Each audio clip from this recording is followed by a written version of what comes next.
ہم اپنی بچیاں بیچتے ہیں، ناراض نہ ہوئیے گا اس بات پہ، ہم بیٹیوں کو فروخت کرتے ہیں۔ ہم نے اپنی بیٹی کی شادی کرنے کے لیے یہ کبھی نہیں دیکھا کہ جس بچے کے ساتھ ہم اس کی شادی کر رہے ہیں انسانیت کے کس معیار پر ہے، شرم والا ہے یا نہیں ہے، حیا والا ہے یا نہیں ہے، تمیز والا ہے یا نہیں ہے، بولنے کا پتہ ہے یا نہیں ہے، علم کا عامل ہے یا نہیں ہے۔ ہم صرف یہ دیکھتے ہیں کہ مکان کی منزلیں کتنی ہیں، ہم صرف یہ دیکھتے ہیں کہ کس ملک کا پاسپورٹ اس کی جیب میں ہے، ہم صرف یہ دیکھتے ہیں کہ کون سی نوکری وہ اس کے پاس ہے، ہم یہ دیکھتے ہیں کہ اس کے پاس گاڑی کیسی ہے۔ ہمیں اس چیز سے کوئی غرض نہیں ہوتی کہ اس کے اندر انسانیت کتنی ہے، اس کے اندر حیا کتنا ہے اور اس کے اندر رحمت کتنی ہے۔ اگر آپ ناراض نہ ہو تو یہ بیٹیوں کی بولی دینے والی بات ہے۔ آپ کی بیٹی کے لیے سب سے بڑا اثاثہ اس کے خاوند کی کوٹھی گاڑی کار نہیں ہے، سب سے بڑا اثاثہ آپ کی بیٹی کی حفاظت کرنے والا خاوند ہے۔ ایسے شخص کے ہاتھ میں کبھی بھی بیٹی کا ہاتھ نہ دیں جو تمہاری بیٹی کو لے جا کر اپنے دوستوں کے سامنے نمائش کرے کہ دیکھو بھائی یہ ہے تمہاری بھابھی، کیسا پیس لے کے آیا ہوں، اتنی اس کی عمر ہے، میری عمر دیکھو کیسا بندہ لے کے آیا ہوں، اور وہ دوست پھر اس خاتون کو دیکھ کے تالیاں بجائیں ہمارے دوست نے بڑا کارنامہ کیا۔ کبھی ایسے شخص کے ہاتھ میں اپنی بیٹی کا ہاتھ نہ دیں۔ آپ اللہ پہ بھروسہ رکھیں، ہمیشہ دین کو، غیرت کو، حمیت کو اہمیت دیں۔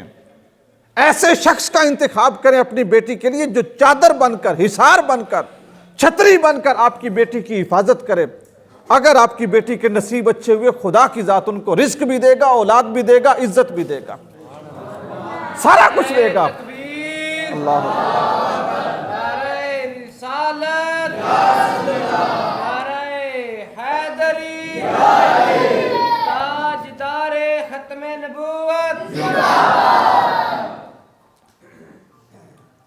یہ جو رشتے ہیں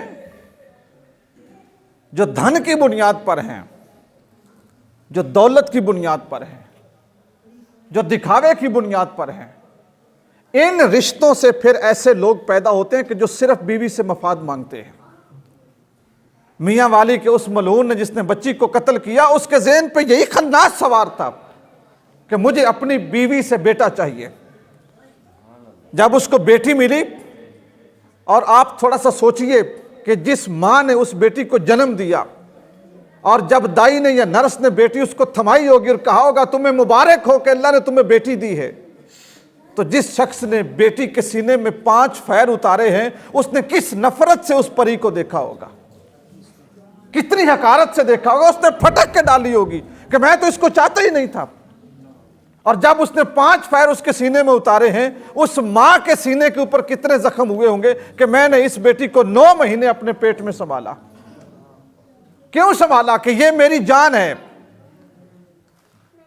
میں نے اس لیے کوئی خوراک نہیں کھائی کہ اس سے میرے بیٹے کا نقصان نہ ہو، میں نے اس لیے فلاں کام نہیں کیا کہ اس سے میرے پیٹ کے اندر جو جان موجود ہے یہ اس کے لیے بہتر نہیں ہے۔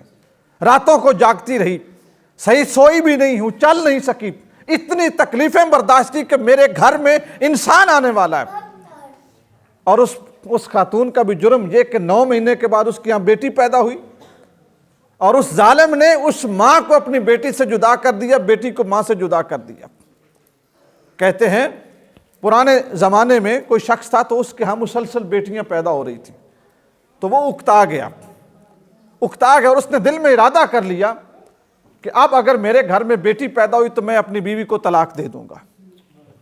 یہ بھی ہمارے معاشرے کا المیہ ہے، 2 بیٹیاں پیدا ہوگی، 3 بیٹیاں پیدا ہوگی تو ہم مشورے شروع کر دیتے ہیں، ہم کہتے ہیں مڑے دی شادی کو نمی کریے اللہ پتر دے وے۔ یعنی آج 21ویں صدی میں بھی ہمارے ذہن میں یہ بات بیٹھی ہوئی ہے، بیوی ہے نا بندے کی اس کے بس میں ہے، اور نئی شادی ہوگی تو اللہ بیٹا دے گا۔ آپ نے شاید کبھی نہ سوچا ہو کہ اس خاتون کے دل پہ کیا گزرتی ہے جو اس بنیاد پر سوچتی ہے کہ میرے اوپر سوتن لانے لگے ہیں کہ میں نے بیٹا نہیں دیا۔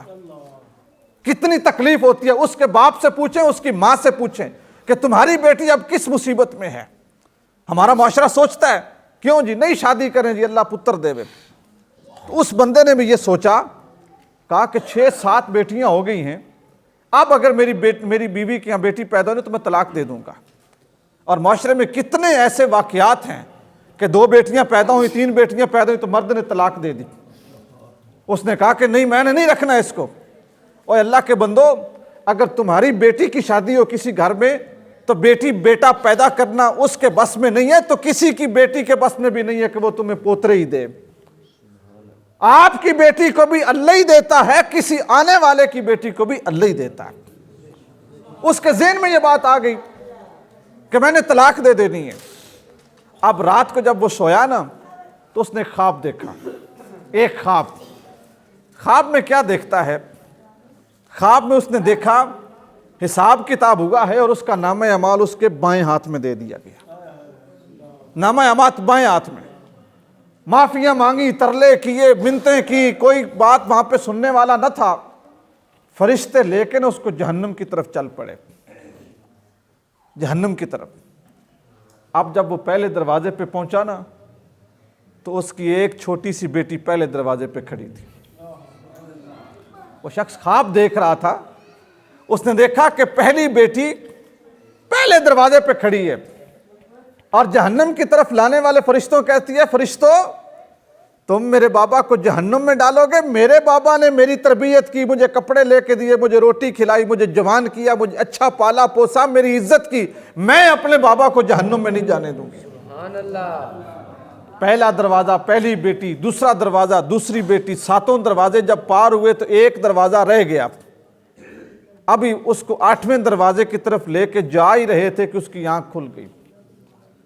جیسے وہ خواب سے جاگا نا تو اس نے وضو کر کے خدا کے حضور سجدہ کیا کہ پروردگار تو نے مجھے بیٹیاں نہیں دی, تو نے مجھے جہنم سے بچنے کا ذریعہ عطا فرمایا.